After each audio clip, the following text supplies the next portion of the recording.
Hi everyone. In today's class, we'll see the concept of Node.js. Okay. So first we'll see brief introduction about the Node.js. Then we'll see the further concepts. Okay. So this Node.js is an open source server environment. Open source server environment means in this server we can able to run JavaScript. We can simply call it as it is an runtime environment for JavaScript. Runtime environment for JavaScript. Okay, so this Node.js is specifically meant for to provide an environment where we can able to execute JavaScript code. Meaning that generally what we can do is in this Node.js we are all the developers, right? We are all the developers. We are trying to write some code that code we can able to directly execute in this in the computer process itself. In the computer process itself we can able to execute that. I mean what I'm saying is, see guys, up to now what we have seen is if you go for browser by pressing F12 in the browser console we can able to execute, or we have to execute by embedding that code with help of HTML itself. With help of an HTML, for example, here if I write like alert of hello, is going to provide some kind of message like a prompt box it is going to display, right? Meaning that so alert is a kind of method which is provided by JavaScript. So this method here it is executing because of JavaScript is going to execute its environment in the browser. It's environment in the browser, right? So like for example, for Google Chrome, for Google Chrome, we have a JavaScript engine. That engine we call it as V8 engine. Because of this engine, JavaScript is executing in our browser. And also have shown how to disable the execution of JavaScript also. Yeah. Similarly, for example, for Internet Explorer, we have an engine called Chakra engine. Like for example, for Mozilla Firefox, we have an engine called Spider Monkey. Like this, every browser having its own JavaScript engine. So what this JavaScript engine is going to provide? It is going to provide a runtime environment for the corresponding JavaScript code execution. Okay. Similarly, the Node.js is specifically meant for it will provide a runtime environment for the JavaScript execution, meaning that irrespective of the browser, once we install this Node.js software, the computer itself is going to provide a space. In that space we can able to run our written JavaScript code, our written JavaScript. Okay, so that we can able to run any kind of server side applications, and also we can able to implement any applications which should be accessed by anyone all over the for example, so what I am saying is here, uh, like which the websites which should be accessed by anyone, those websites we can able to develop with the help of this Node.js. Why it is possible? Node.js, once you install, it will act as a server. That is why I'm calling it as a server, saying it as a server side applications. We call it as server. Once I'm saying that it is a server, I can able to place some code in this server. I can able to allow the website to access by multiple people. This is what we have seen in the previous class also, right? What do you mean by server? What do you mean by like how to deploy the server, how to deploy the written code, how to deploy the already built-in code in the server? All those things we have seen in the previous class itself. Okay, so because of this act as a server, we can able to implement any kind of server side applications, so which in turn we can able to develop any kind of fully functional applications, fully functional applications. Okay, so this is the main like advantage of Node.js. Okay, and one more thing is with help of this Node.js, so Node.js is a kind of cross-platform language. It's a cross-platform thing. So that means we can able to execute which is for Windows. We can able to run in Linux. We can able to run in Unix. We can able to run in Mac. We can able to do in any kind of operating system. The thing like this Node.js is very fast to execute.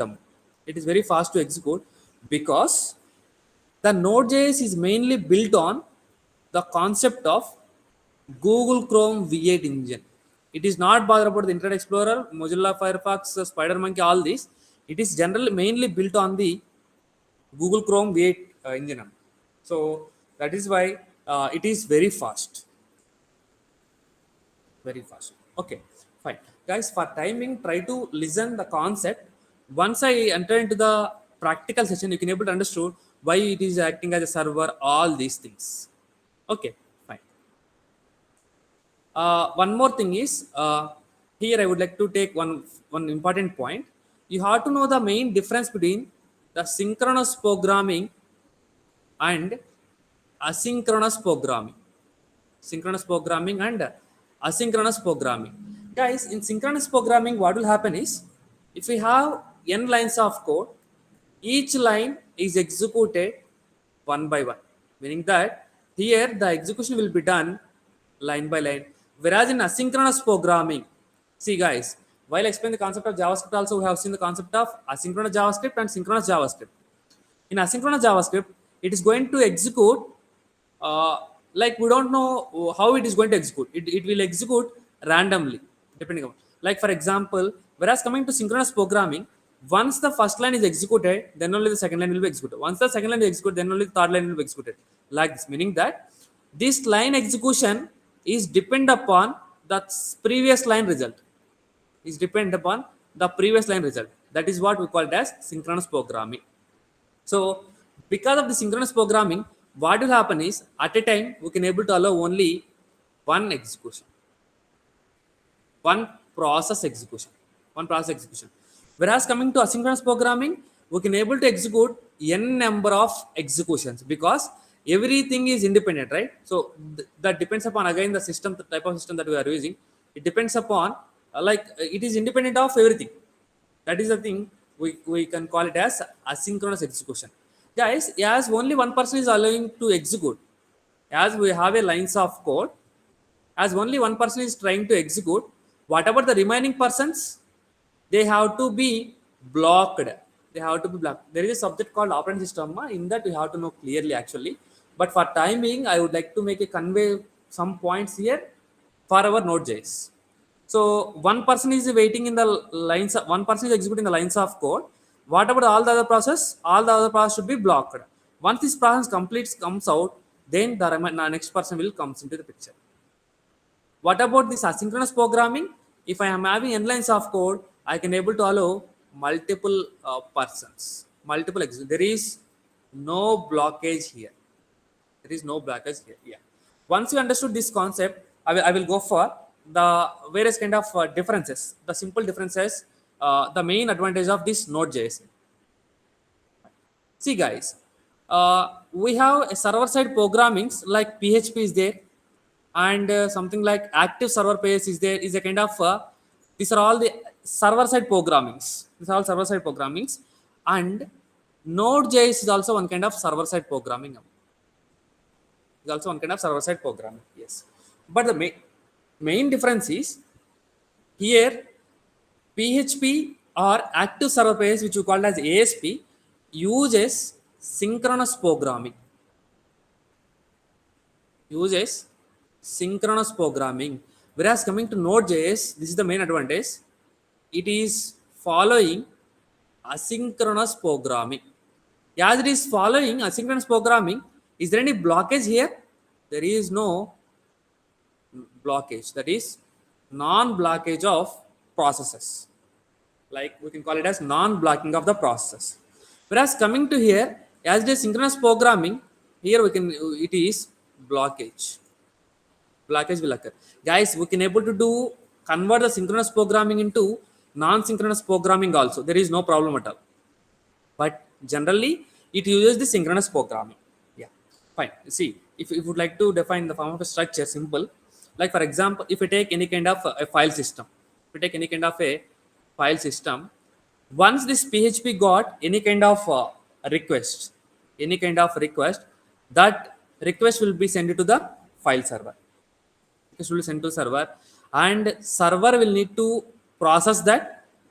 Server will take some time. Server will take some time, and it will process that. Then, until this time, what this PHP code has to do, it has to wait, right?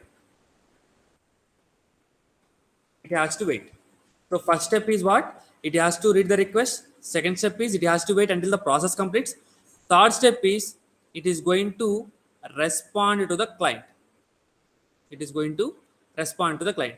Once it is going to respond to the client, and fourth request is it is ready to take the next request, ready to handle the second request.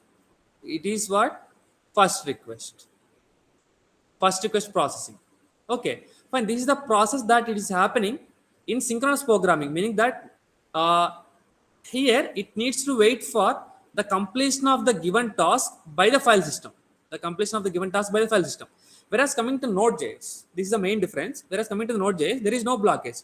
So if you assume it as a file system, what will do is it is going to take the first request.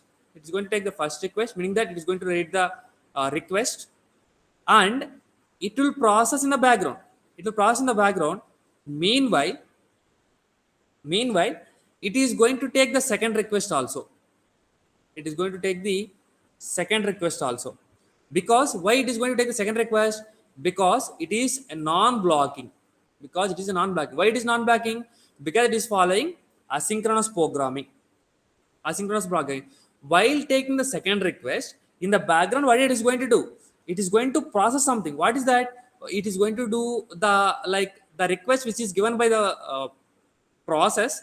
It is going to handle that request in the background. Like it is going to open the required amount of data, and it is going to process it, and is going to send back. So that is the third step. So in the third step, not in the third step, it is going to do the mutually.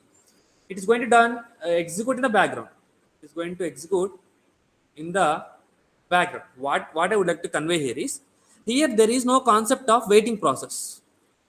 Here there is no concept of waiting process, but here there is a concept of waiting process. As a concept of waiting process, the time to execute a program, the time to give a chance to the client will take more time. Will take more time. Whereas coming to here, it will take less time to give the chance. Like guys, for example, like whenever there is a kind of results released, you are trying to enter the data, something like rjkit.sclm.ac.in. At the time, something will happen. So at a time, it can allow 4,000 concurrent requests by our website. 4,000 concurrent requests allowed by our website. If the 4,001th request will be come into the picture, it is going to make in the blocking process. Once any request is satisfied, then this will be allowed. This will be allowed. Yes, right? Similarly, if got any kind of request, that request is going to make in the waiting process. Once the process is completed, then the second request will be going to be handled. Whereas coming to the asynchronous programming, it is not there. It is not there. Yeah. So simply what I can conclude is, so this Node.js is going to use an asynchronous programming. Guys, here I'm trying to convey for you something. If it is not understood by you, try to make remember, that's it. Because these concepts are related to like operating system. Yeah, Node.js is an asynchronous programming using asynchronous programming. Because of this asynchronous programming, it is in the non-blocking states, meaning that it can handle multiple requests. It can handle 1,000 number of requests at a time. 1,000 number of requests. Okay, and also one more thing is, it is using single thread. It is using single thread. Okay. So whereas coming to in PHP or in ASP like this, here for every request, it is going to create a new thread. It is going to create new thread. For first request, one new thread. For second request, one new thread. For third request, one new thread. Like this, it is going to create new threads. And Once one thread is completed, the second thread will be allowed. The third thread will be allowed. Whereas coming to here, as there is only single thread, single thread, every request is going to share it among themselves without blocking anything. Without blocking anything. Okay, fine. In simple terminology, if you would like to say in some kind of programming language, like for example, in PHP, we have a statement called a comma, which is meant for to display. I am saying that is hi. It is hi. And I am trying to write some kind of variable j equal to some kind of function. Some kind of function. This function is meant for some purpose, and I am trying to write something echo end. Okay, guys, this I have written 3 lines of code. The same thing I can able to write here also. Here also, like for example, I am going to write console dot log of hi. Console dot log of hi. Here I am going to write some kind of function. Some kind of function. In this function, I am going to take some kind of text file. Here, what it is going to do? It is also going to do some kind of text file only. Text file, and I will make it a some kind of callback function. And I'm trying to write console dot log of console dot log of n. If you observe here, these two uh, kind of code, like in the PHP as well as in the Node.js, like JavaScript. This is the only JavaScript which I have written. What will happen is here everything is going to execute line by line because of it is synchronous programming. First, it is going to print the output as hi. Then it's going to start executing the second line. This second line $j variable will be depend upon which function? This function. Meaning that it is going to call a file system. In the file system, there is a file they called as a k.txt. It has to open that. Once the process is completed, then only the next step is going to be executed.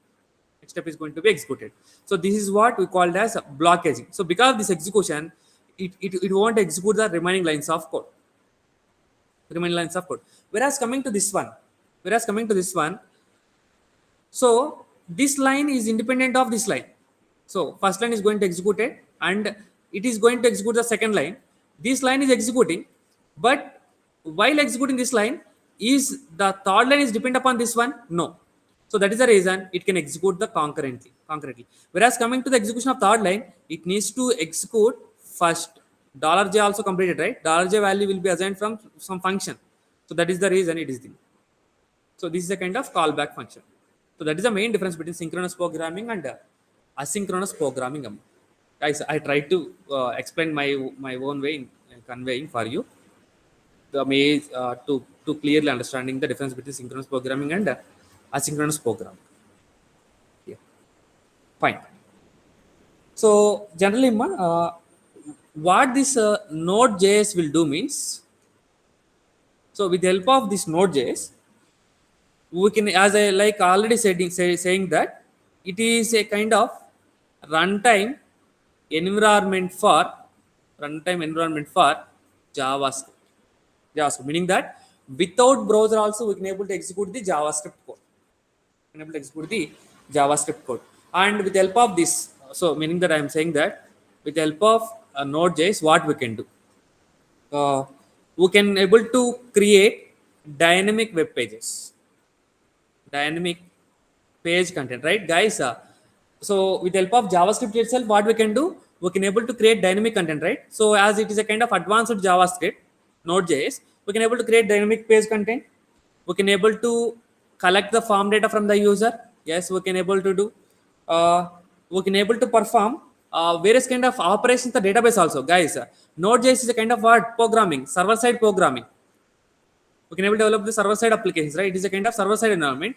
So meaning that if we once we install the Node.js application, in the backend we will get database also. In the backend we will get database also. So on this database, with the help of this Node.js itself, we can able to perform various kind of operations. We can able to perform adding of data, deleting of data, modifying of existing data, updating of existing data. All these things we can able to done on the database itself.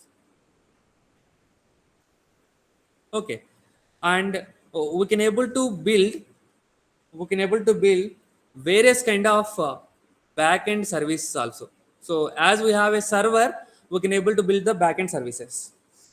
Okay, not only this backend services, we can able to build any kind of server side applications. So all are having somewhat similar meaning only. Server side applications, we can able to build somewhat network applications also. Network applications also. If we go in depth about this, we can able to understand clearly. But as of now, we need to know what we can do with help of this Node.js. That is what my aim here. Similarly, we can able to work with the file system, right? We can able to create a file, we can able to open a file, we can able to read a file, we can able to write a file on the data, we can able to delete a file on the file system. All these things we can able to perform in the file system. The file system, meaning that, guys, why it happen is, uh, in Node.js we have a kind of like module called uh, which module we call it as global modules. With the help of, like, that module name is fs module, we call it as file system module.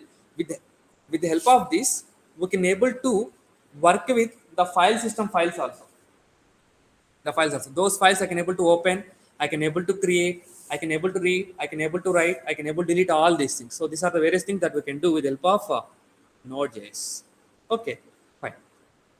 So once we have seen various kind of things that what we can do, now let me explain the features of this Node.js. The features of Node.js. So I already said it is an asynchronous programming. It uses an asynchronous programming. It's an asynchronous programming. That is one of the main feature. So because of the reason, it never waits for the previous results. It is going to never waits for the other one. It never waits for the other one. That is what I said right here. It is not going to wait for the previous result. Whereas coming to here, it is going to wait for the previous result. And because of reason, it is very fast. It is very fast. Instead of saying that like that, we can go for, because of it using Google Chrome V8 engine, it is very fast. It is very fast, and it is single threaded. Single threaded. It is not using the multi-threading concept. Because of reason, it is very fast. Okay, so the single thread itself is going to handle the large number of requests, and there is no concept of buffering. That is one of the main feature. There is no concept of buffering, meaning that it is going to simply giving the data without any kind of chunking, meaning that there is no kind of stopping. It's always sending. There is no concept of sending. So the data will be sent in the form of checksum directly. So that is the reason there is no buffering here. These are the various kind of features of this Node.js. And if you look about more in depth about this, we can able to do various kind of projects. With the help of this Node.js, we can able to do various kind of projects. You may have a question, right? So where we can able to use this Node.js, we can able to implement with help of this Node.js. We have various kind of we can able to implement various kind of projects, like various kind of real-time services, like chat applications we can able to do. If you want to make the live updates, we can able to do like social networking platforms, like Facebook is the best example. So why it is happening? Social network platform, Facebook, if you observe in the interface itself, it is going to update the data without refreshing the entire page. If you observe the messenger, we have a page here, we have a messenger box, right? It is going to always update the data, always update the chat messages without affecting this entire data. If it is going to affect this entire data, what will happen? Trying to load the data, data consuming is also more. At the same time, user may also feeling incomfort, right? So to make this kind of applications, we can go for Node.js. Like for example, any kind of shopping applications. For all these things, we can go for Node.js. If you want to develop any kind of REST APIs and various kind of microservice applications, for all this also we can able to do the Node.js. If you would like to develop like single page applications like Gmail, GitHub, to develop all these kind of things, we can go for this Node.js. I mean, in simple words, if you would like to say, simple words, if you would like to say, so any kind of applications we can able to do except the CPU related projects, except the CPU related projects, we can able to use this Node.js projects, Node.js software. Yeah, I mean, what we can do with the help of CPU, with the help of the CPU kind of applications, like if you would like to process any kind of images, any kind of images, if you would like to process audio or video, all these things. So processing of these images, audio or video, as these are all kind of large files, it will take a time consuming because here we have only single thread, because we have only single thread. So processing of these large files will take more time. That is why it's always recommended to not to use the Node.js thing for any kind of CP related applications. CP related applications. Okay, fine. So this is all about the introduction of this Node.js. Okay, fine. In the next video, I will explain how to download the Node.js and how to like what do you mean by RPL terminal and all those kind of things. I will explain the next video. Okay. I hope you understood this video clearly. Thank you.